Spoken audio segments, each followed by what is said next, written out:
nandito na po ako. I-share ko po sa inyo ang sekreto ko sa pagpa-vlog, lalo na magpunta kami sa ibang lugar. Charot.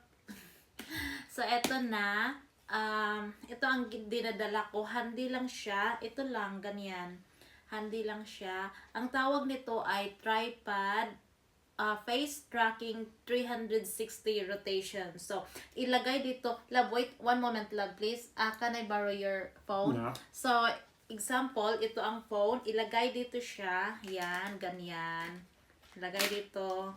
Ano siya, ma-adjust din ito siya pag ganyan. Malagay dito. Tapos, ganyan. So, may apps din ito siya na connected kasi face track, ano yung mukha mo, kung kaya kahit saan ang ang I'm tracking your face. kahit saan ang gulo ka,